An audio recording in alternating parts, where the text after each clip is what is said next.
Apex Online Racing is sponsored by Elgato, who created this lovely Stream Deck. For more information about the Stream Deck, the link is in the description below.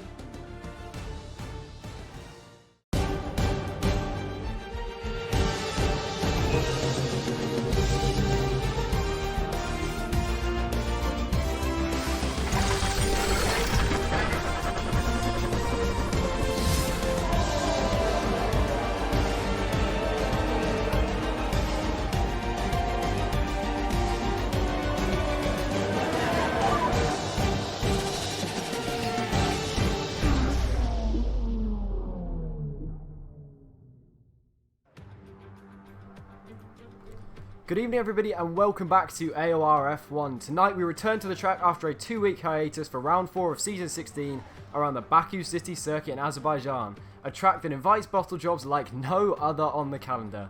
After 3 compelling races to open the season, the championship battle is finally poised, with McLaren driver VGIA Michael taking an early lead of 13 points over the Mercedes pair of Dominic Hoffman and Ollie D. Who knows, maybe we'll even see some bonfire night fireworks between our championship protagonists. Unfortunately, Gaming Alimondo is unable to join us this evening, but in his place we have the more than able Austin from F5.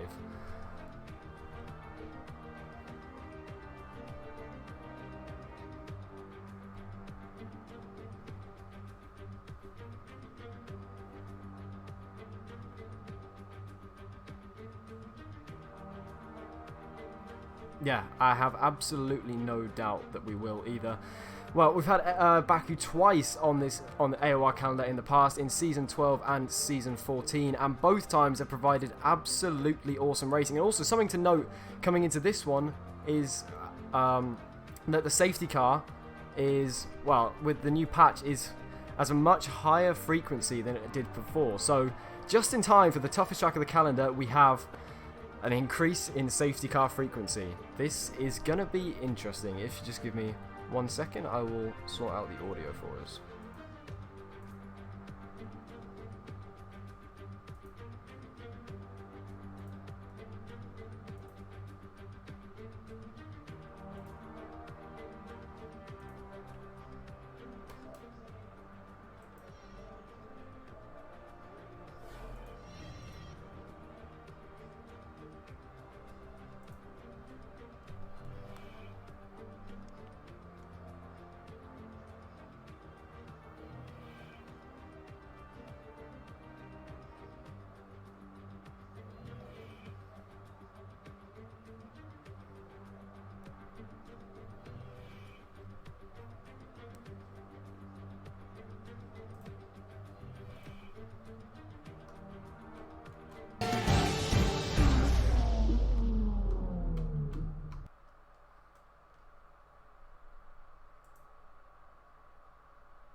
Okay. Apologies, just having a few audio issues here. Let me just try and sort this one out.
All right, I think we're gonna have to run another test to see if it works. Alright, apologies about that, everybody. Finally, we have that working. Oh my days, that was unbelievably stressful. Anyway, into qualifying then. Unorthodox start to the race, but now we have 13 minutes of qualifying remaining. Apologies for that, Austin. Everybody can now hear you. Fantastic. And you were mentioning before the increased safety car probability. I think that there are a good amount of drivers on this grid that are gonna prepare for this and that are gonna plan what if a safety car comes out in a certain situation in a certain lap. I'm pretty sure, since we are talking about the cream of the crop here, the PS4 F1 League, that some of these drivers are not going to let anything fall into randomness, and they will be prepared for everything. Oh, I would agree.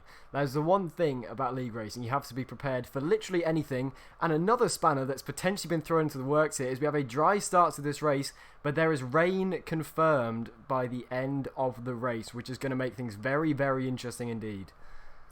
That, by the way, does explain the tire choice for most cars right now in this qualifying. Everyone except the China race winner, Curly, is on the Ultra Softs right now and has those tires fitted. So we might see some interesting strategies.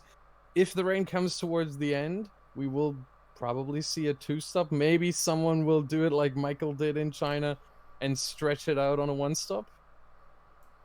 Yeah, it's going to make for exciting racing for sure. Potentially. And something to note as well about our league compared to some of the other top splits is we tend to have the majority of drivers here qualifying on the fastest compound of tyre. We've seen it in the top splits on, well, primarily on Xbox, particularly in Bahrain. Almost everybody qualified on the soft compound of tyres, whereas on PS4, we had the entire top 10 on these super softs, which is an interesting difference, actually. Not something I'd really thought about before, but it's definitely something to bear in mind coming into these races. Yes, and since I see some people in chat already asking for some tire info, maybe it's good to dive into that. So we have the Ultra Soft, the Super Soft, and the Soft Compound tires here for this track. And the word is that without the rain, if it was dry for the whole race, a one-stop would be possible from Ultra to Soft, as well as from Super to Soft. Yeah. So one stop here, the preferred strategy, but with the rain coming in, that will probably throw everything over and change the whole race and the whole planning for most of these drivers, if not all of them. I'm pretty sure no one accounted for that. No one was like, what if the same thing as in China happens again? Yeah, that is a good point, actually. It's almost identical to the weather that we had for the Chinese Grand Prix, which is 2 weeks ago now. But what I think will probably happen now is we'll see almost everybody go on the Ultra Softs. The possibility of going on the Supers now, for me, is completely out the window, because if you can stretch a one-stop on the Ultras, with the rain coming by the end, it doesn't make any sense to push that first stint any longer than you have to. So, for me, now, the only option really would be to go on the Ultra Softs if I was one of these drivers. Yeah, and then you should be able to carry the softs to the end anyway, and so if you take them a little bit shorter and you put on the intermediates for the final bit of the race, that would probably ultimately be the best strategy. Always depending on where on the grid you find yourself, where on the track, safety cars happening. There are a lot of unknowns right now. It's not carved out for anyone here, and I think that makes for a very exciting mixture here.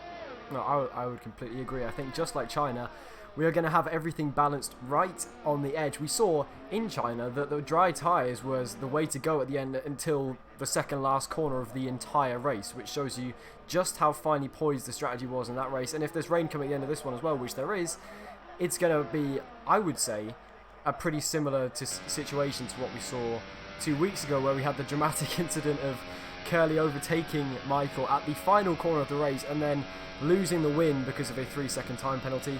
Penalties aren't quite as easy to pick up around Baku. You tend to have pretty massive curves on the inside everywhere, so corner cutting is a little bit more difficult. But let's ride on board then with Veloce Ollie D as he starts his second lap of this qualifying session. With 8 minutes left to go, he will still have time to start another one right at the end after this lap as well. Ollie, he's had a pretty good start to the season, probably well, he's not leading the championship, but he's not far off either, and he won in spectacular fashion in China last time out, and I imagine he'll be looking for more of the same this week.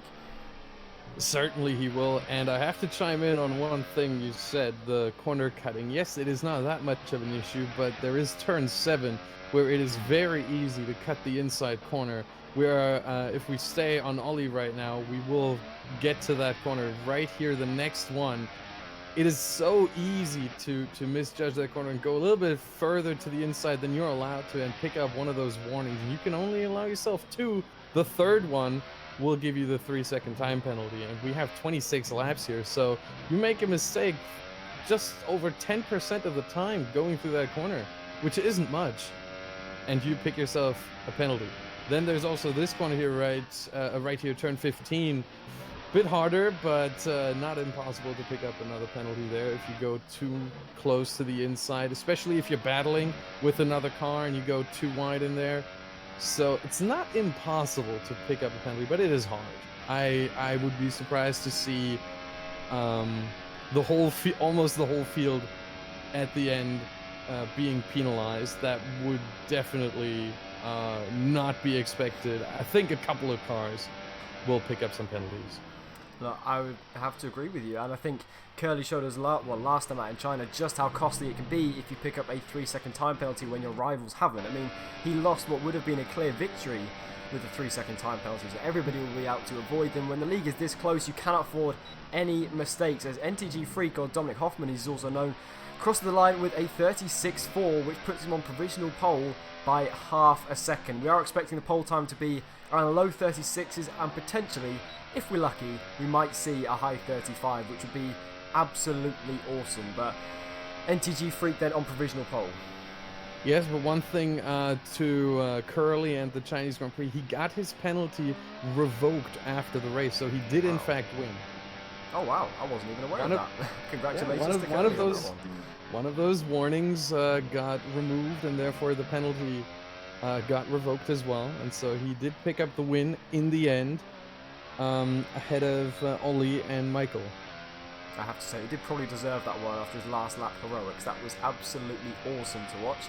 As we're currently riding on board with Williams Nardi as he comes into turn 4 on these super soft tyres, interestingly, which would kind of imply, if he's on them at this late stage in the session, that he wants to start on these super soft tyres. Even though he knows the weather situation, he still believes he'll get enough of a strategy advantage for it to be worth sacrificing track position, which for me seems like a bold call. I have to say, I'm not sure it's the right one.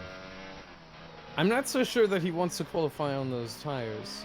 If you have set a good lap time and then you go out on these super softs, it could be. I'm not saying that's definitely how it is, but what it could be is that he's trying to get a feeling for those tires now that he's got his lap in, and he's trying to prepare for the race. Basically, he thinks he's not going to get any better lap time. Maybe he's just practicing for the race and then comes back into the pits and then puts on the ultra softs once again. We have over 4.5 minutes left to go, so there's still a lot of time to come back into the pits, put on the ultra softs, run another fast lap, and qualify with that one. I would agree. I think we are still very, very far from the end of this qualifying session time-wise. Something else to note as well is Big C, currently in provisional 9th place, has retired from the session, and I would imagine it being this early on the session, that is not intentional either. So I imagine he has crashed out somewhere around the circuit. Unfortunately, we didn't quite catch that with the few technical issues we were having at the start, but I believe that is all resolved now. And unfortunately for Big C, he will have to sit out the rest of this qualifying session, which, if it means he starts 11th, which it could feasibly do at this stage, might actually be a bit of a blessing in disguise with the free tyre choice. Exactly. He might run an absolute counter strategy towards everyone else, might even start, honestly, he might start with the softs. Everyone from P11 down might start on the softs and try to take these as long as possible. I don't know how long they will be able to go, but it might be that they will almost stretch the whole race until, we've talked about it a couple of times, the rain kicks in. So we could see a one-stop from guys in P11 and behind, from the softs straight onto the inters. That is a good shout, actually, and it is something we've seen in the past in AOR races. The one that sticks in my mind, I believe it was Belgium season 14, where Alex stayed out the entire race on one set of the hardest competitive tyres available, made it to the rain period. He was the only one in the field to do that, and he ended up winning the race despite not being that fast in the intermediate conditions. And it looks like, with him being down at 18th place, maybe he's employing the tactical bottle job to start on fresh tyres again today, although based on previous results this season, that may be his actual pace. We'll wait to judge for now, but still, another interesting strategic variation that's been thrown into the mix here. Yeah, wasn't it the famous philosopher Matthew McConaughey who said sometimes to go forwards you have to go backwards? I think that's good exactly quote. Good quote that very well applies to this situation. But yeah, now he's down to P19, last place. In fact, as Epic Gamer has put himself from that last place where he was without a time, now into second on the super softs, nonetheless. So very good lap here from him. 136.6 as we approach the final 2 minutes of the qualifying. A lot of traffic right now, a lot of cars on their out laps. The only one, in fact, in the pits is Williams Nardi. Everyone else is out right now and on the track, as Epic Gamer has now retired as well. He did not crash on his own conditions. Wow, considering... what a lap though from Epic Gamer though. To be second on the super soft, that was pretty much the fastest we could expect to see on those super soft tyres, I think. But now let's run on board with someone on the ultra soft. This is MTG Freak, who currently finds himself joint second in the championship. Ran a little bit wide at turn 2 there. It's not an ideal line, but it should give him a decent exit all the way down this second DRS straight to turn 3. He is currently on provisional pole, remember. He has been absolutely rapid at some of the tracks we have visited so far this season, and it looks like that trend is set to continue as we ride on board with him through this middle section. We have this tricky left-right chicane in third gear, down to second for the next part. That curb on the inside is an absolute mountain. He does well to avoid that. Next to the tricky turn 7, which we've already mentioned is very easy as a corner cut at. He takes a lot of curb, but I think keeps his lap valid, and then through the immense castle section in third gear, just about avoiding the wall on the outside. That was incredibly close. To go fast around here, you have to be 100% committed, and that looked pretty committed to me there from the Mercedes driver. Let's see what he does then into the penultimate, well, the penultimate actual corner is what I call it. The penultimate braking zone takes a lot of curb on the inside, but that looked pretty much perfect. Kept his minimum speed very high, and then the final corner, which is probably the most important on the track, because that exit affects you all the way down this straight. And let's see what he can do then up to the line. Yeah, he's still got so much ERS left. You can see the deployment bar almost half full still as he now comes towards the line. It will deplete almost all the way down, but he saved himself a lot of ERS on that lap, which I find interesting to see. Comes across the line, did not improve. Wow. I think he mismanaged the ERS there in the middle sector. Potentially. I mean, you would expect to see drivers improving at the end of the session. As actually, something else to note, Deagle Killer has put himself up in second on the super soft tyres, and he's almost matched the time of NTG Freak, which is massively impressive. And Williams Alex as well on those super softs has found himself up in P4, which is another awesome lap on those super soft tyres. And now it's looking like, well, maybe the super softs were the way to go. Curly is the next, well, yeah, RC Alonso is the next highest ultra soft runner in 5th. So NTG Freak, maybe he's made a bit of a problem for himself coming into this race. Yeah, to me it seems now that maybe the rain might be coming a little sooner than we were expecting at first. That maybe the super soft will be enough already to make it to the rain period. I think some of those drivers are gambling on that. That is a big call. That is a very big call, but you may be right. I have a feeling though the super softs would be a big stretch as Flying Finn, out of nowhere, steals pole position. I'm almost certain he will be the last man to cross the line, and out of nowhere he beats NTG Freak's lap time, and we will have, for the first time this season, a Toro Rosso on pole position. Well, he wasn't the last one to complete a lap time. That was VP Tim Palm. I think everyone now, if we look through, is either on a cooldown lap, even though they still have the, they still don't have the sign of the finish flag, right behind, right behind their name.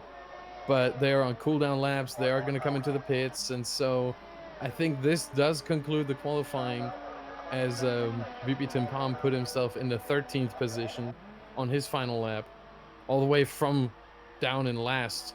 So he picked up 6 places there. But AOR Flying Finn, you said it, out of nowhere, onto pole position. Don't think anybody was expecting that one whatsoever. Actually, a couple things to note before we go into this race that I forgot to mention up until now is we have a reigning champion back with us today. We have AliK17 who won the title back in Season 13, coming in as a reserve for this race for FTR Danny, who's unfortunately absent for this one. And we also have another reserve in. Yano is missing this race in the Force India, and his replacement is another veteran of the league, Clarky_110. Who's another quality driver. So even though we're missing 2 drivers, we still have 2 very high quality additions, but seems like this will be our final grid then. So out of nowhere, it's Flying Finn on pole position with NTG Freak in second, and then a whole host of super soft runners behind them, which sets us up very, very interestingly for this race. Yes, and Clarky is not only a very quality driver, he also picked up 8 points so far this season. So even as a reserve driver, he knows how to get the car into the points. Maybe he can do it again tonight. We'll have to wait and see for that, as the qualifying finally concludes in the game as well. And just in a second, we will see the grid. Only takes a little bit of time. There we go. AOR Flying Finn taking pole position in the Toro Rosso. Right next to him it will be NTG Freak, who will start in second position. Behind him it's Deagle Killer in third, Epic Gamer fourth, Williams Alex in fifth, RC Alonso sixth, VJA Michael in seventh, Curly, the race winner of China, in eighth, Ollie D in ninth. So the 3 drivers that were 1, 2, and 3 in China here, 7, 8, and 9. Wow. That is very, but they're still together. That's the one thing you can say. Wow, that is crazy. Who'd have thought it that the top 3 from the last race would find themselves so far down in the top 10 here today at Azerbaijan? But still, it's just another thing that sets us up for a great race. We have our championship protagonists. Apart from Dominic Hoffman, who finds himself up in P2, we have Ollie D and Michael looking to fight their way through the field. And both of them have got themselves at a little bit of a disadvantage. Michael a little bit less so because he's on the super softs, but Ollie on the ultra softs, I believe, if I've remembered that correctly. He's got a bit of a mountain to climb from that far back, and with a strategy disadvantage. Indeed, but I've looked a little bit at the statistics before the race and see who gained the most positions on average per race. And it's very interesting to see the number 1 in that statistic is Dominic Hoffman, NTG Freak, and he's starting from second, so he doesn't have that much to gain. But following him closely is Curly, who gained an average of 6 positions per race. That's and mad. then yeah, it is. And then in third we have Ollie D with 4 positions on average. So we might see a few jumps there up the grid as we are preparing for the formation lap. Let's go through the whole grid once again. We've got AOR Flying Finn in pole position, followed by NTG Freak in second, Deagle Killer in third, Epic Gamer in fourth, Williams Alex takes 5th place, followed by RC Alonso, VGA Michael 7th, Curly 8th, Ollie D in P9, and Williams Nardi rounds off the top 10. Following him in P11 and with free tire choice is Clarky, followed by Flores. 13th is Tim Palm, Big C 14th, J-Horn 15th, Alberto in P16, Alex in 17, Williams Narvo in 18, and Aresi, who just joined as a reserve driver. It is his first race, if I'm not mistaken, this season. Yeah. He will start from last, P19, but he has the soft compound tires, which might be an advantage ultimately. So we'll have to wait and see how he does, as the drivers are looking to get some temperature into their tires. That is the number 1 priority for all of them right now for a good start. No, I would have to agree. I would have to agree. If you want warm tyres for one turn 1 of the season, Baku is probably that one. as interestingly, looking at the drivers outside of the top 10, none of them have gone for the Ultra Softs, and quite a few of them have gone for the soft compound tyres. So that would indicate to me that some of them think they can probably make it to that rain period that we mentioned earlier. As we're just riding on board with Flying Finn, for me, when I was league racing, this is when the tension really started to build. You're coming to the end of the formation lap, your legs are shaking, your hands are a little bit sweaty. It's much harder to hold that right-hand clutch paddle down to get a good start, and everything is running through your mind. All the eventualities for what might happen at the start, who you have to cover off, what position you want into turn 1, and then defending in that DRS zone into turn 3 as well. And also for Flying Finn, he's got the added complication of super soft runners behind him. So not only is that going to be playing through his head, but he's got strategy to think about as well.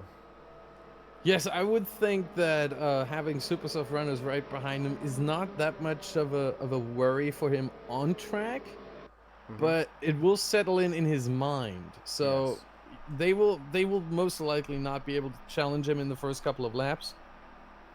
But obviously, the Ultra Soft tires, for one, they degrade.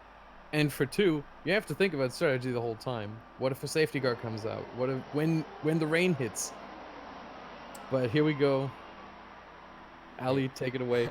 Here we go then. We are ready to go racing in Azerbaijan. We have 5 red lights for the Baku city circuit. It is lights out and away we go. Let's stay on board with Flying Finn. Off pole. Has he got a good enough start to maintain the lead into turn 1? He's going to be challenged by the Mercedes, but sweeps ahead and maintains the lead as we come into turn 1. Deagle Killer maintains 3rd as well. Curly's made up a position up into 6th place, but as you were at the start, it is still Flying Finn from NTG Freak, from Deagle Killer, from Epic Gamer, from Williams Alex just behind. Can Flying Finn maintain this position into turn 3?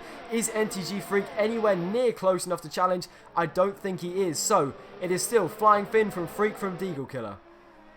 Yes, and an amazing start by Curly, who already finds himself in the 6th position after he started in 8th. He overtook RC Alonso, and it seems like VJ Michael as well, who lost 2 positions. So not a good start for him. Curly, on the other hand, with a really good start. And he told me before, he is the only pad racer here in this league, and he told me before, this track is not pad friendly at all. Whoa, Flying Finn just tapped the wall on the exit of the castle section. He also went a little bit wide and touched the wall on the exit of turn 7 as well. It appears the nerves may be getting to our first time pole sitter, as Clarkey has retired from the race. We already have one victim of this incredible track, and we're not even halfway through lap 1, and make that 2 as Jay Thorne retires as well. But this train for the lead of the race is still very much together. Our championship leader Michael finds himself down in P9. NTG Freak, who's currently tied for 2nd in the championship, could be moving up into the lead of the race here. Let's stay on board with this battle for the lead. It is Flying Finn trying to defend as much as he can from Freak. No DRS at this stage of the race, of course, but can Freak do anything to try and get past? Let's go on board with him. He's got the inside for turn 1. He's got so much overspeed. He's also got plenty of ERS to use. And down the inside into turn 1. Surely this is going to get moved down. It's 3 wide almost, with Deagle Killer trying to get involved as well. But it looks like in the end NTG Freak will take that one, with Deagle Killer slotting in just behind the pair of them. Yeah, and now Epic Gamer is attacking Deagle Killer, who just had to slow down on the exit of turn 1. But Deagle Killer now stays ahead in P3, and Epic Gamer in P4, as Williams Alex is watching on all of this from behind. He's got the VIP position right there to watch all of this unfold.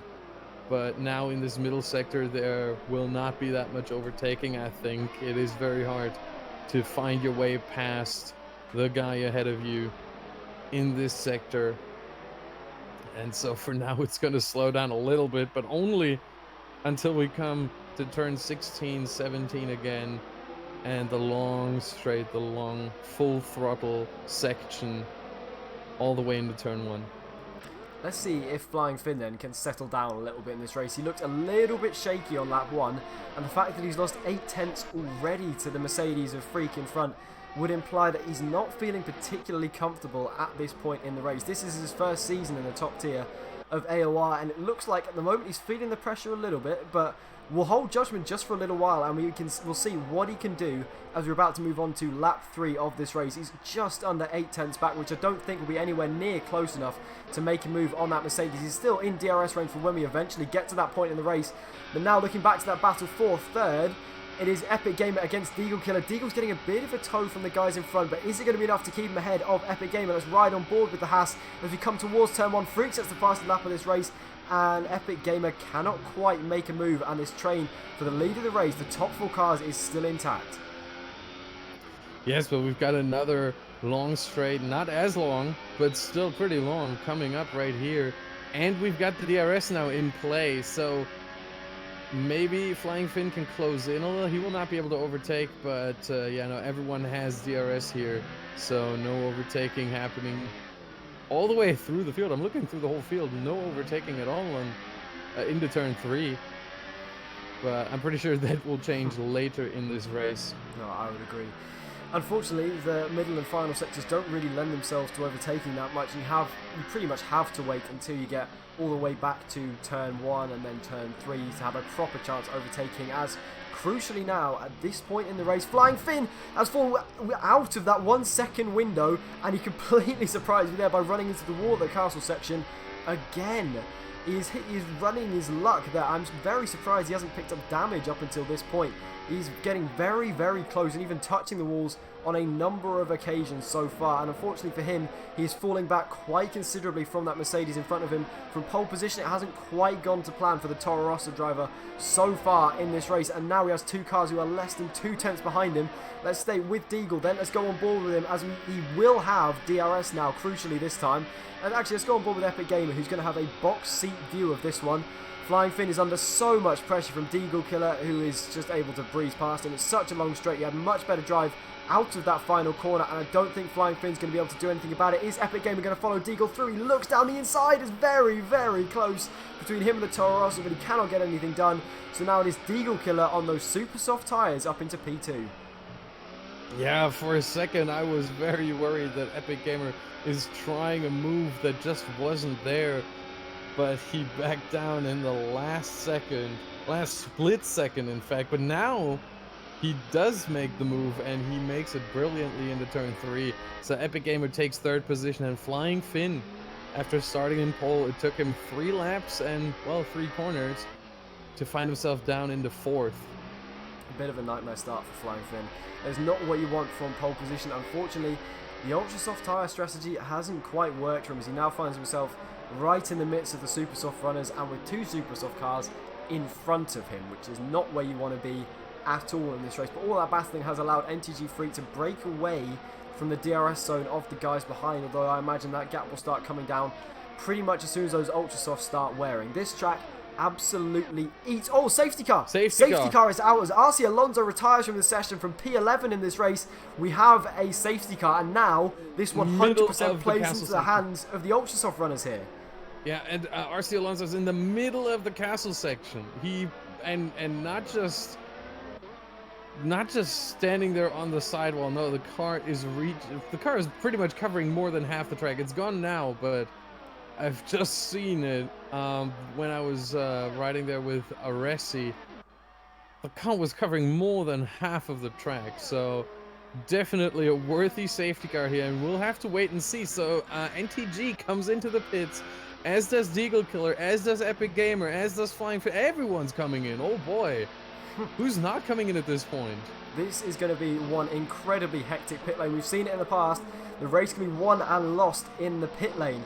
It's also interesting to see that we have our first safety car of the entire season. That new patch has worked wonders with increasing the frequency of the safety car, and we have seen it for the first time this season, only 4 laps into this Baku race, and that is 100% played to the hands of NTG Freak, or not, as he's been jumped in the pit lane by Deagle Killer, and that is massive for the lead of this race. And even Aresi on the softs comes into the pits. Wow. That surprises me a lot. Usually, now everyone's on the softs, by the way, except for Aresi, who changes to the super softs, but it's Tim Palm who's the first one to not enter the pits, and he finds himself, even after they all made their pit stops, and he didn't, he just finds himself in 10th position. So, wow. That was a lot of pit stops for 1 lap right there. That was absolutely crazy. I'm surprised we didn't see more changes for position there, because that pit lane must have been ridiculously busy. But The effect that's going to have on this race is that it's going to completely reset the strategy, because everybody now, I assume, will be trying to take these soft tyres to the end. So that strategic variation we were talking about, all of qualifying, the difference between the ultra softs and the supers, hasn't come into effect at all. And now it's going to be a straight fight either till the end or till the rain period, with everybody on the same soft compound tyres. Yeah, so just look at the stops detail. Everyone was in the pits at least once already in this race, with Alex being the only one who was in there twice. But everyone had a pit stop in the first 5 laps. I have never seen anything like this. Nope, that was absolutely crazy. I can't say I've seen anything like that either, but it is very interesting to see how much the safety car can affect a race. It's also interesting to see how the drivers all dealt with it exactly the same way. None of them really will have much experience with the safety car, seeing as it hasn't been out at all this season. It was actually disabled on F1 2017 as well. So this is the first safety car we've had in AOR F1 on the PS4 since season 13. That is absolutely crazy. That is like a year and a half or something. It's been a long time since we've seen this safety car, and weirdly everyone has reacted exactly the same way to it. Yes, and I'm pretty sure that for a lot of these drivers, it was planning that went into this, that they were saying, okay, if the safety car comes out in the first whatever laps, maybe for some, considering tire wear, that maybe you cannot stretch the soft compound tires into the end of the race, that some of them were maybe saying, okay, if it comes out after lap 3 or after lap 4 or whatever, that then they come in. But it seems like the safety car hit exactly that sweet spot, that for everyone the decision was clear and they come in, except for, well, we've got a couple of drivers here. We got Tim Palm, who wasn't in, but he was in just a lap before that. Alberto and Alex, those 3 were the only 3 not in the pits for this safety car. That must be so frustrating for the super soft runners though. They sacrificed track positions so they could start on those super soft tyres and have a strategy advantage, and then within 4 laps of the race their strategy advantage is completely nullified, and that's completely thrown out the window, and now they're on equal footing with everybody else. It's probably a good thing for us though. It means we have a straight fight between everybody on the same tyres until the end of this race, so it is purely who is the fastest driver, which is awesome to see.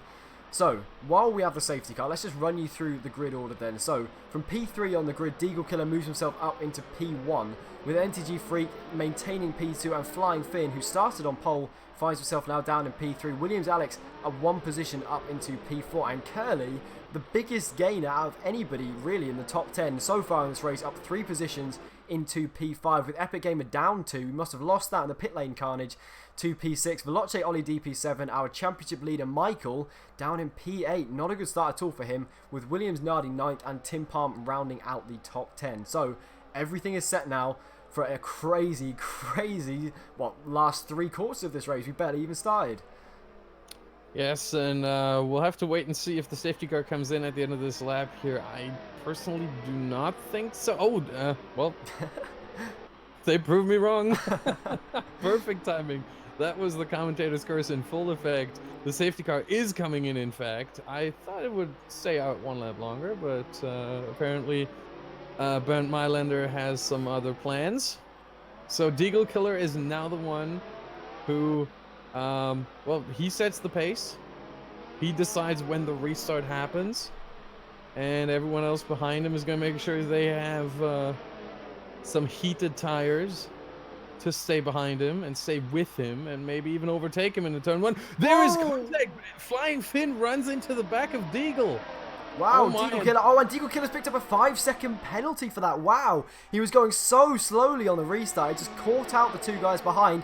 And now there is all kinds of overtaking going on behind us. Flying Finn is going to get swamped by the Williams down the inside. I think he's almost certain to lose a position. No, he's not, as Curly takes advantage of that and swoops around the outside as Flying Finn moves up into 2nd place, and Freak has lost a position. So let's go on board with Alex is getting very, very busy into turn 2. Curly's up into P4, and he might even be challenging Freak here. Actually, no. He is still side by side with Williams Alex, and unfortunately for him, he's a little bit boxed in here. There's not a huge amount he can do on the inside. He's got a car in front of him and a car on his inside, and he carries it around the outside of turn 3. He's got the inside for the next one as well. Is he going to stick his nose down the inside? He is. They make a little bit of contact, and now Curly has finally had to concede that position and now finds himself down in P5. And somehow in all of that, Flying Finn got himself up into second place. Freak lost a position to third. And Deagle Killer maintains the lead but has that 5-second penalty. Yes, but I'm pretty sure that the stewards will look at that penalty after the race and maybe revoke it if he doesn't serve it. The thing is, that 5-second penalty only has to be served if he comes into the pits again. He doesn't have to come into the pits just to serve that penalty. That is the difference between the 5-second stop and go and a drive-through penalty. For a drive-through penalty, you have to come in. For a 5-second stop and go, you can serve that at your next pit stop. And if there is no more pit stop, we'll have to see about the rain. The rain might really screw Deagle Killer over here. But if the rain comes too late in this race, it might save Deagle Killer, and maybe that penalty will be taken back, or it will be put on I think it was NTG who ran into the back, not Flying Finn. I think it was the Mercedes of NTG who ran into Deagle Killer. I'm pretty sure the stewards are going to have to take a look at that.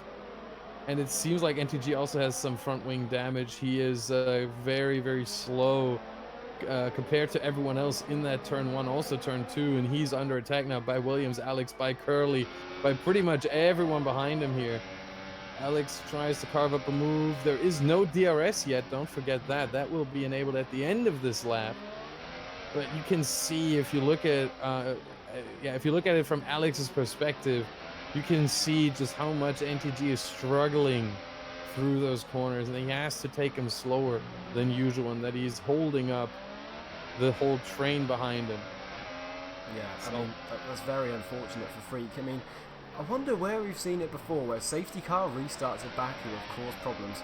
But that was just so unfortunate for the guys behind Deagle Killer, who just weren't expecting him to go so slowly there. I mean, we won't pass judgment until we've seen the replays or whatever, but it didn't look particularly promising from Deagle Killer's point of view. So we'll have to wait and see what is done about that 5-second penalty, and whether he does have to serve it when he pits for, well, if he pits for intermediate tyres at the end of this race for what we assume is going to be the rain period right at the end. But you are 100% right about Freak falling off the back of Flying Finn. Unfortunately, with whatever damage we think he has, he is really, really slow at this point. He's 2.5 seconds behind now, which is not ideal at all for his race. He's got an almighty train of almost the entire field directly behind him, and Alex surely now is going to be able to get past. Still no DRS. He's going to have to rely on just pure power down towards turn 1. He's just about ahead as NTG Freak actually comes into the pits, which is a good idea for him, as now there's Epic Gamer diving down the inside of Curly into turn 1, and he's made that work. That was incredibly opportunistic from the Haas,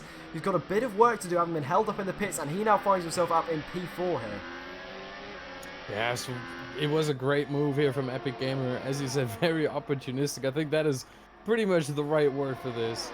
And it seems like Deagle Killer is now kind of walking away with this a little bit. He's already got a gap of over a second. AOR Flying Finn has a gap of 2 seconds to Alex behind. And Alex will probably be the #1 or the highest ranked driver right now who is under pressure here from Epic Gamer. And then the whole train, Curly, Michael, Ollie D, well, he has a bit of a gap, and he will be under pressure from Nardi and Flores and Alberto.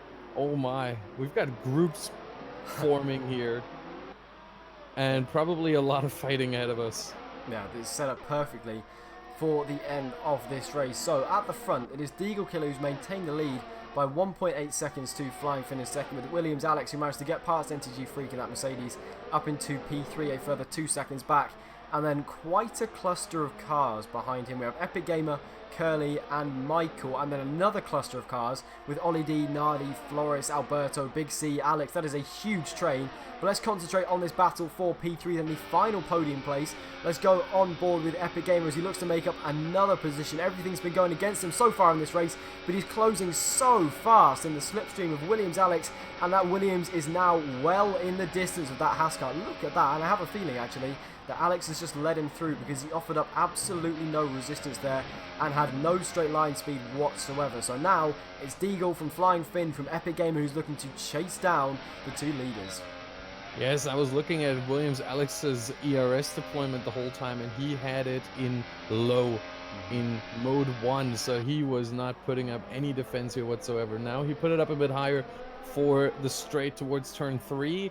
He puts it back into none for this middle sector here to save as much ERS as possible. So he might prepare another, a return move basically for the next time they approach the long straight. Potentially. We've seen Alex be very, very tactical in the past, and I think in Australia it was that he was just content to sit behind other cars for lap after lap and then try and attack at the end. So he just uses the car in front to save his fuel, to save his ERS, and then he's happy to just go all guns blazing at the end of the race or at the end of the stint or whatever it may be. But something else to note is that Epic Gamer, having passed Alex, has been absolutely flying, and he's now closed that gap to the Flying Finn, which was as high as 2 seconds to 1.3. So he's closed 7/10 of a second, 8/10 of a second now in not very many laps at all, and that Toro Rosso is going to be under all kinds of pressure before very long at all. And it appears at the moment that Epic Gamer is probably the fastest car on track, but the problem for him is that he cannot shake Williams Alex from behind him, who has DRS. And again, this is going to be very, very interesting as we go on into this race. To be fair, I'm not so sure that Epic Gamer is the fastest car on track. We've still got NTG Freak in 15th place. That is true. Who is setting quite some fast lap times here, but he's running up to Aresti now, trying to overtake him, and he does easily, moves up at least into 14th place. And I think the hunt for the top 10 and maybe even more has begun for NTG Freak right now, until we still don't know. It looks very sunny. That's what I find very, very troubling almost. That it looks pretty sunny to me, and I don't see the rain coming at all here. Maybe all the drivers got fooled by the weather forecast. I mean, we can see a couple clouds, but I have to say I'm not much of a weather forecaster, so I couldn't tell you when the rain is going to arrive. But apparently there is rain scheduled for the end of this session. Whether it's going to rain enough for there to be intermediates on the cars, or whether the rain is going to come just after the end of the race, like we saw in real life in Hockenheim, where it started monsooning almost after the race ended. It could have a situation like that one. But if we go back to Epic Gamer, he is so close now to that Toro Rosso. Has fallen to 3.2 seconds back from the lead of this race, and unfortunately from pole position it hasn't quite worked out for Flying Finn. It looks like he's going to lose a position here. He's down in 4th before we had that safety car pit stop madness, and I think Epic Gamer now is going to be able to clear him into turn 1. Let's stay with the Haas as he's in the slipstream. He's going to have the DRS as well. He's going to have so much overspeed as we come down into turn 1. I think Williams Alex is slightly too far behind to get involved as well. The Haas is going to have to go to the outside for turn 1. He sets the fastest lap of this race, and he does move ahead into turn 1 as we start lap 12 of 26. Epic Gamer moves up into P2. Yeah, could you believe it? We're not even halfway into this race. Only lap 12 of 26, and we already had so much action on the track here. As we have some more people in the pit lane. We have Alberto right now, and it seems like Williams Nardi is out of the race. Wow, didn't quite catch what happened there. Turn 2, it seems. Or yeah. That's an odd place to crash. That's a very, very odd place to crash. I'm not sure how you find yourself in the wall at turn 2. I imagine he had some assistance from another car to end up in that place, but because it's so close, well, in such close proximity to when we last had a safety car, I imagine we won't be seeing one for that incident, particularly as it's been a little while since that happened now. But that's a very odd place to crash, and very unfortunate for Nardi as well, who was running up in the lower reaches of the top 10. So unfortunate for him to find himself out of this race, and he joins RC Alonso, Williams Nervo, Jay Thorne and Clarkey as the retirees from this race. It's quite a few victims, considering these are some of, if not the absolute best drivers on the PS4. To have 5 drivers retire just shows the pure difficulty of this track. Yes, Baku is always a challenge for everyone. It doesn't matter. Well, it does kind of matter how skilled you are, but Baku can catch you off anytime. And now we have 5 drivers who experience that at this point, as Williams Alex is trying to move on AOR Flying Finn, and he gets past very easily. And Michael is the next one. He also maybe looks, yep, he's got to look up the inside, but no.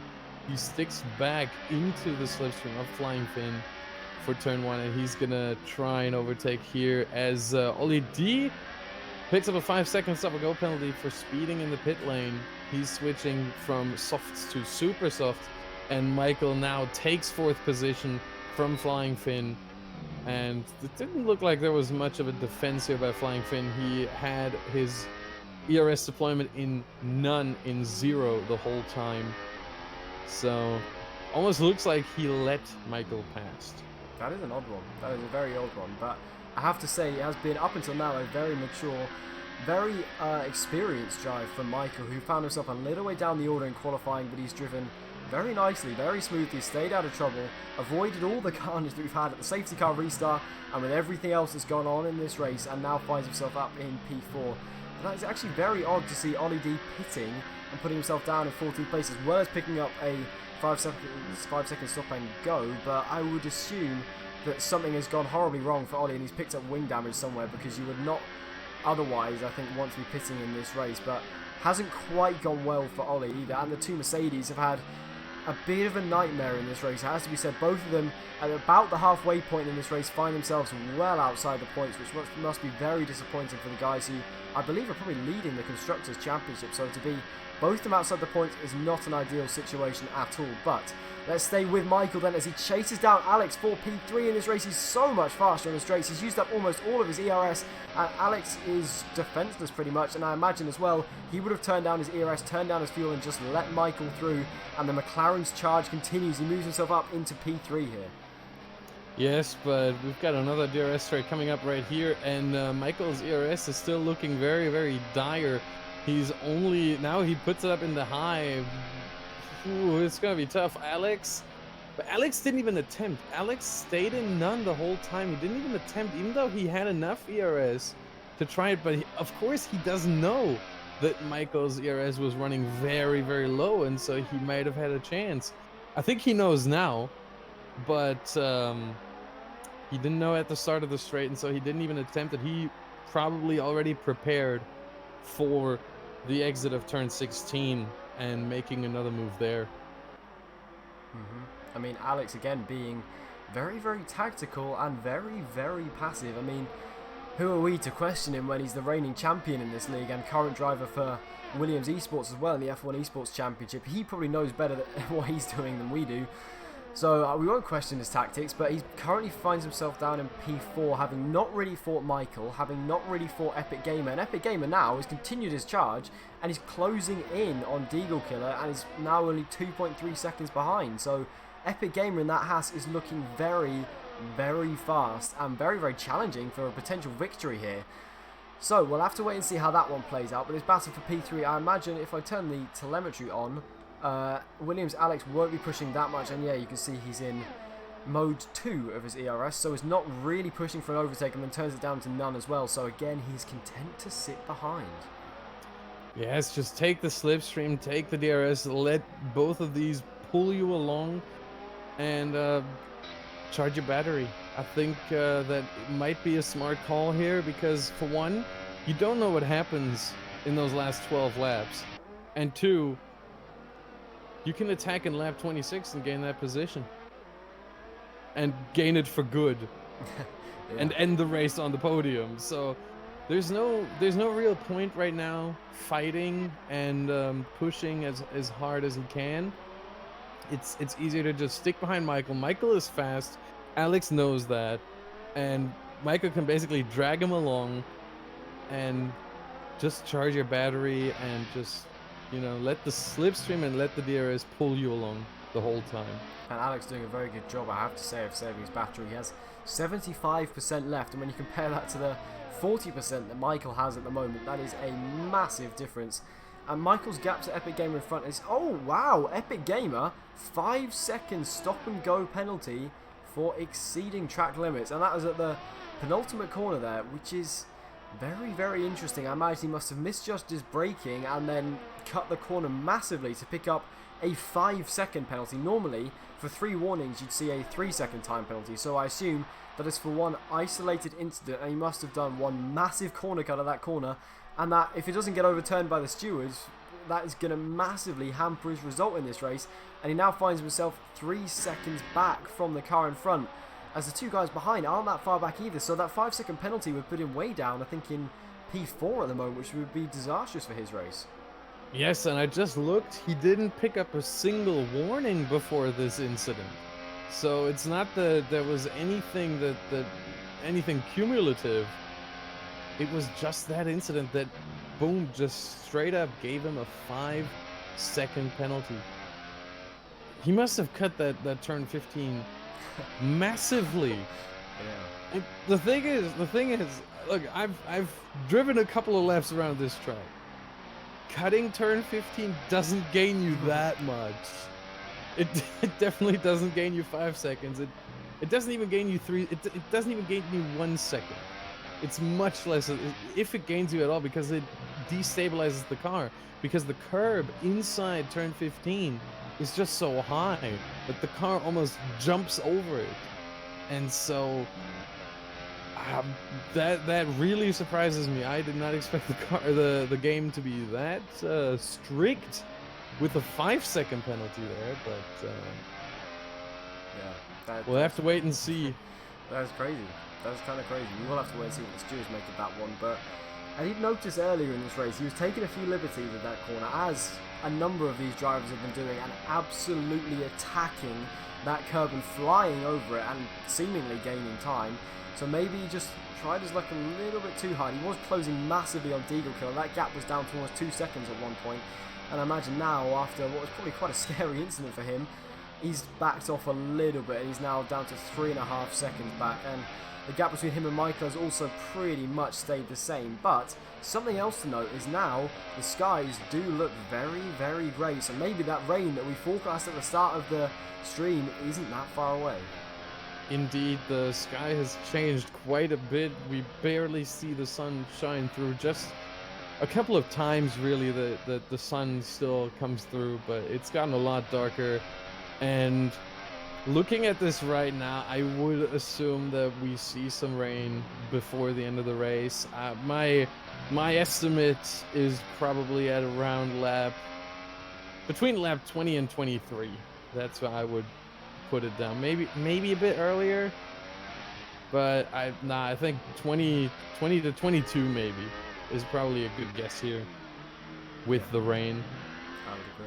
I would agree. I would say that the rain really isn't that far away. We saw in China though that it took 2 or 3 laps really for the dry tyres to become slower than the intermediates, and it took a little while for the track to become ready for the wet tyres. And I would imagine we'd see more of the same as we see Floris absolutely hurdle that penultimate corner curb. Yeah, I've never seen anyone attack it that much. That was insane how much he cut that corner, but he got away with it. Flying Finn did pretty much exactly the same thing. So now let's see who comes out on top then on the run down into turn 1. Floris is already gaining. Flying Finn, I fear, is going to lose another position. He's already down in P5 from pole position, and I think he's going to lose another one here as Floris eases past. Flying Finn doesn't really fight it. Is Curly going to follow him through? No, he's not. Curly is just a little bit too far back. Yeah, not yet, but Curly is closing in, and Finn made a little mistake in turn 1 there. So now he is under attack from Curly. Whoa. And another mistake, and he hits the wall massively. Oh, he's retired! And he's out. He's retired! Flying Finn retires from this race with an awful mistake. That was heart-wrenching to see.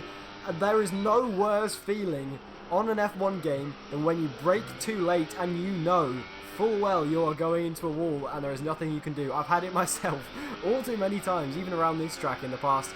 Oh, and that is an absolute disaster for the Toro Rosso youngster. He was looking so good early in the race. His first ever pole position, and it's just all gone wrong. But still, it'll be a learning experience for him. He'll learn from this one and take it into the next one, but I'm sure he won't be thinking about that now. All he'll be thinking is, that's gotta hurt. But also, if you look at Kearney's car now, you can see raindrops are on it. It is starting to rain. It has all kicked off in this race out of nothing. It looked like we were having a few calm laps and then everything gets thrown up in the air again. Wow, this is awesome. Yes, and I don't know how much rain and how much weather you've experienced on this game, but I've tested it out a little, and the differences that I've seen on the same track sometimes between how fast the rain approaches and how long it takes from the first raindrops to the disabled DRS. It can happen quite fast, and it seems like right here we've seen we are seeing one of the fastest weather changes that are probably possible on this game. As Curly makes a big mistake in turn 1, almost hits the wall there. So the new conditions here really putting everything into jeopardy for everyone. So this seems to be like a very, very fast change of weather, much faster than it was in Shanghai. And we'll have to wait and see when the DRS is disabled. I think a lot of these cars will come into the pits at the end of this lap. We might even see the DRS being disabled before the end of this lap. Yeah. I would not rule that out. I mean, Curly pitted in Shanghai. He pitted just before the DRS was disabled, and he timed it to perfection to claim victory there. Let's see if he can do the same thing again. But this track is going to be incredibly difficult to drive. If Michael could survive Shanghai with dry tyres on a wet track, nobody is going to be able to do that here. This track is nigh on impossible in the dry on dry tyres, let alone on the wet. It will be like driving on ice, and with the barriers in such close proximity, it will be impossible to drive, as Alex almost hits the wall there. And you are right, this weather change is ridiculously fast. The rain is coming down so heavily, so quickly, and it's definitely going to catch out some of these drivers, as Alex now drops to behind 1 second behind Michael. Are we going to see anybody come into the pits? Let's stay with Deagle Killer. Is he going to come in? Yes, he comes in. Deagle Killer comes in from the lead of the race, and he times it perfectly. DRS is disabled as he comes in. We have yellows in sector 2 as Epic Gamer hits the wall on the pit entry, and that might well have taken off some of his front wing. People often underestimate his pit entry, particularly in the wet, and he's paid the full price for that. Everybody going now onto the intermediate tyres, as we would expect. There's going to be yet another busy pit lane in this race. Let's go to Epic Gamer. Oh, he's having a front wing change. That is an absolute nightmare for him. That is going to cost him so much time. He's going to be jumped by Alex. He's going to be jumped by Michael as well. And he's going to find himself way down the order. As actually, Michael has been jumped by Williams, Alex as well. So our new order is Deagle Killer, then Alex, then Michael, then Epic Gamer, who is still in the pit lane and only just exits now. And that one mistake has cost him so much time. Yes, and everyone's coming into the pits, and we have a couple of double stacks here. So Flores lost a couple of seconds because he was behind Michael and he had to wait, I think, a second or two. It wasn't that much, but obviously it cost him time. Didn't cost him a position, in fact, but Curly now closing in on him. And we also had, I'm pretty sure, the two Mercedes. Yeah, Oli D just getting his tires on right now. He had to wait a couple of seconds as well. And now everyone is about to be out of the pits. As Oli D leaves the pits now. Whoa, so whoa, big incident! Williams Alex hits the wall of the castle section. He misjudged his braking completely. He comes back onto the track and it hits VGI Michael, who moves past him and gets that position. And unfortunately for Alex, he is now having to do one of the most agonizing things. He's been hit! He's been hit from behind as well. The Ferrari of Curly has collected him, and all manner of crashing has just gone on at the castle section. Unfortunately for Curly, Alex did not ghost, and we've seen that dreaded incident, the castle section pile-up. That section of the track is just too narrow if there's one crash, and Flores has retired from the section after an incident with Curly. It has all kicked off. That one mistake from Williams Alex has caused such a massive domino effect.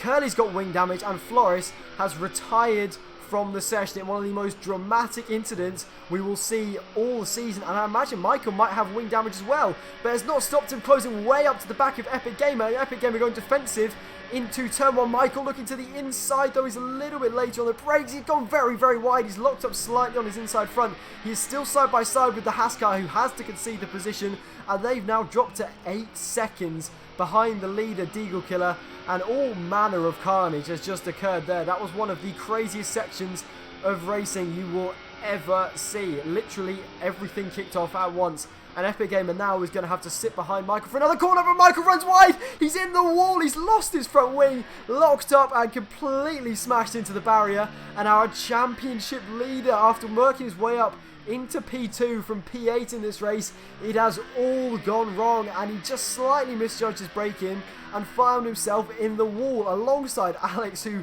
has got clearly very little front wing as well. And VP Tim Palmer is now closing right up to the back of him, and all of a sudden this race has become a battle of attrition. It's turned into, from awesome racing at the front in the dry to survival of the fittest in the wet. Wow, I have very few words to describe what we've just seen. Yes, I'm absolutely stunned by it as well. That is some carnage that we've seen here. And my heart goes out to Curly. Usually you would expect Williams Alex to ghost there, but for some reason he didn't, and therefore Curly had to go into the pits, had to change his front wing that he lost on the Williams of Alex.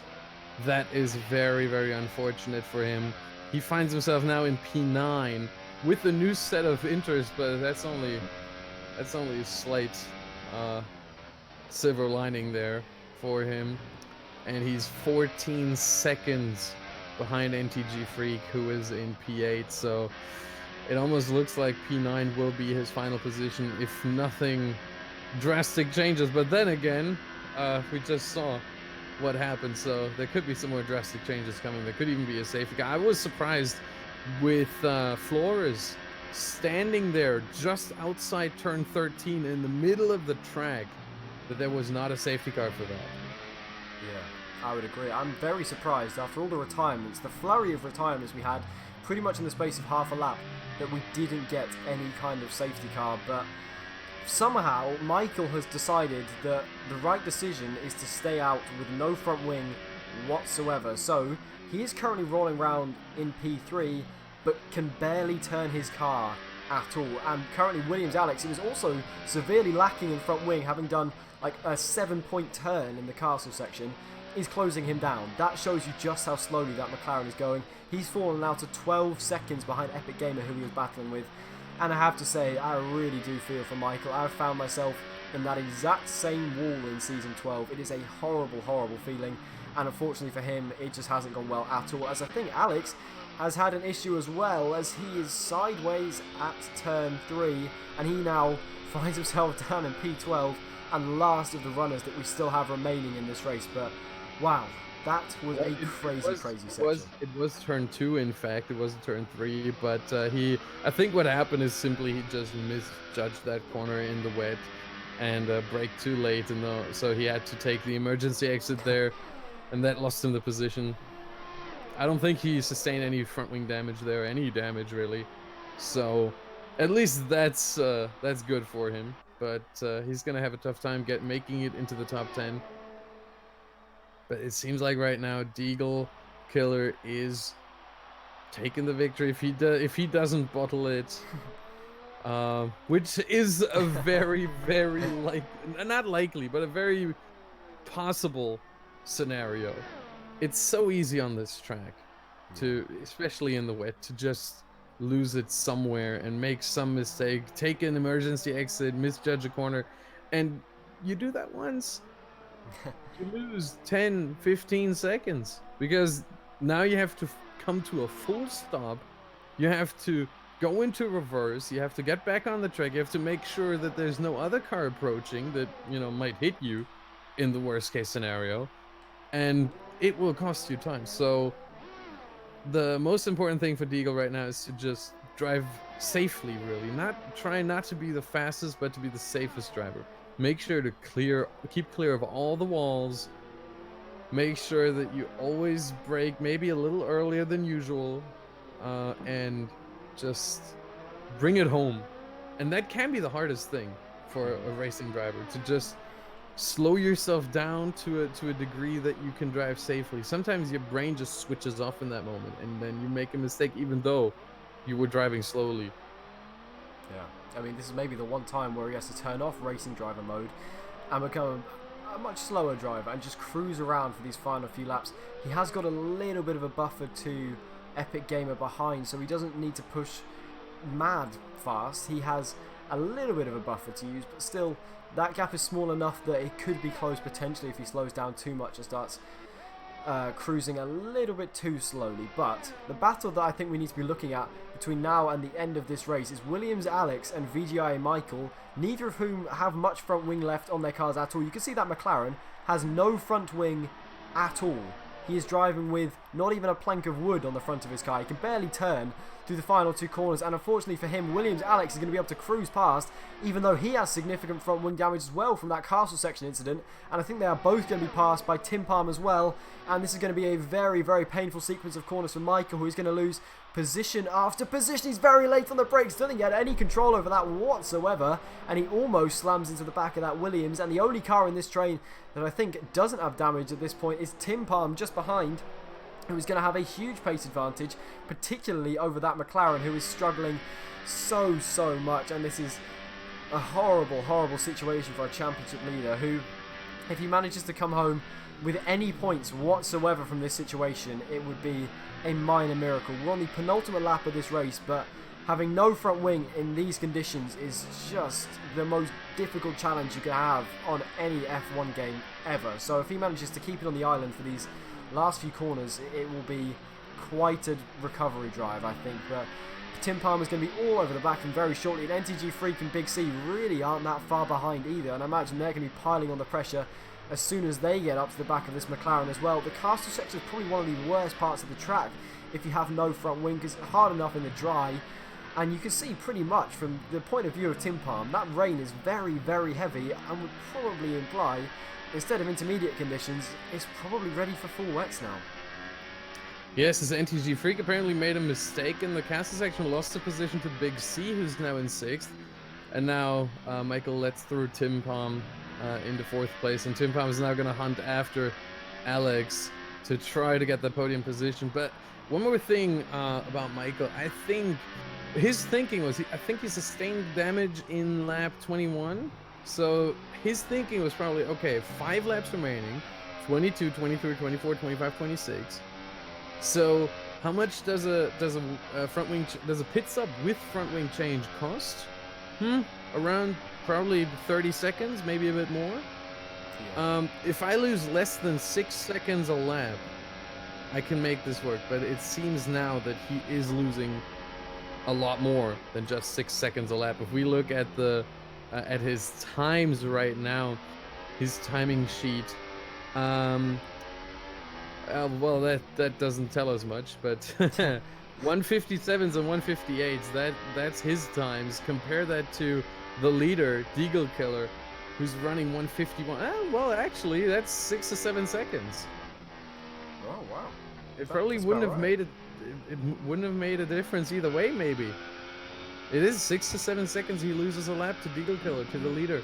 So maybe it wouldn't have made a change. No, maybe it wouldn't have done. Who knows at this point? We can only speculate, as we're about to start the final lap, lap 26 of 26 of this mad, crazy Azerbaijan Grand Prix, and the gap between the two leaders has been closing like crazy. That gap was as high as 6 seconds at one point, and the rain's only been here for about 5 laps, and now it's down to 2.5 seconds. So Epic Gamer is absolutely piling on the pressure here. With 1 lap remaining, he can smell victory. He can smell Deagle Killer's nerves. He's got a decent enough buffer. He will probably be able to hold on. But with that added pressure of the Haas less than 3 seconds behind him, he cannot afford to let up at all. You can tell Epic Gamer has been pushing. His ERS is down as low as 18%. Whereas Deagle Killers is up at 33%. He doesn't have many more corners to hold on for before he can claim his first victory of the season. The gap is staying at about 2.5 seconds. I think Epic Gamer is pushing like mad. Feels like he's got nothing to lose. He's gained another few tenths. He's getting tenths every single corner, but I don't think it's quite going to be enough here. Yeah, I don't think so either. The gap has been, I think, 2.5 seconds when they came across the line. And I was looking at the last lap times for both drivers, Deagle and Epic Gamer, and in the last lap, Epic Gamer gained 1.6 seconds on Deagle. So that would not be enough. It might be enough, but there's no DRS, so you don't get that assistance. Slipstream with almost a second down would probably be pretty minuscule. So I don't see him get into the slipstream and maybe attempt an overtake towards the finish line on Deagle. But maybe Deagle makes a mistake as he comes through turn 16 for the final time. Now 17 here, that right-hander, that little kink, and then 18 and 19. as he comes towards the finish line, and the gap is over a second. There's no slipstream here to be gained, and Deagle Killer will take the victory here. He's got the ERS on overtake. He's got a lot of ERS left, as Epic Gamer does not. He's running very low, and Deagle Killer takes the victory here in Azerbaijan at the Baku city circuit. He survives one of the toughest races of attrition I have ever seen in this league. He did absolutely everything right pretty much in that race to bring it home in P1. He didn't really push in that final stint. He knew he had the win pretty much under control, and he just about comes home ahead of Epic Gamer, who, I have to say, that was a superb final stint. To be able to push that hard and close that much in those incredibly difficult conditions, that is an awesome drive as well from him to come home in P2. As well as that, Williams Alex to come home in P3, well, P4, well, we'll see what the stewards think of that 5-second time penalty. We'll call it P3 for the moment, with wing damage, having done like a 3-point turn in the castle section. That is crazy, as Michael is losing so many positions. He's side by side up to the line with Big C, and I think Michael just about holds on. He was very, very close to losing more positions there, and somehow our championship leader, VGIA Michael, despite smashing into the wall, losing all of his front wing, comes home in a miraculous P6. And for him to be able to keep it on the track for that long with no front wing in these conditions, I think is incredible. Yes, and not only with this P6 did he do a great job without a front wing, but he also, I'm pretty sure, held on, definitely held on to the championship lead, because he had a 13-point gap to Dominic Hoffman and to Ollie D, who were tied for second. If it wasn't for Dominic's win in Bahrain, that puts him ahead, but they both had 45 points. And Micah at 58, so he has 70 now, so it would have taken a win for either Dominic or Ollie to tie Michael, and they both did not win. Deagle Killer did, and so he holds on to the championship lead. VGIA Michael still the leader in the Drivers' Championship. Wow, another unbelievably dramatic race. I am lost for words as to how to describe that one. It looked like we were going to have a fairly dull race at one point when everyone was on those same dry tyres, and then the rain just came along and threw everything up in the air. So in the end, it's Deagle Killer who takes his first victory of the season from Epic Gamer in P2, with Tim Palm in P3 or maybe P4, depending on what the stewards think of Williams Alex's penalty. And NTG Freak, the lead Mercedes, in P5, with VGI and Michael in P6. Big C P7, Veloce Ollie D down in P8. A poor race from him. We'll yet to see exactly what happens to him in that race, with Curly Whirly, last week's winner, down in P9, and then Aresi picking up the final point, with Alberto and Alex the last of the finishers, and then eight DNFs in that race. That is unreal. It really is. But that is the beauty, but also the curse of Baku. Yes. It makes for exciting races, but it also eliminates a lot of the competition, as we saw here.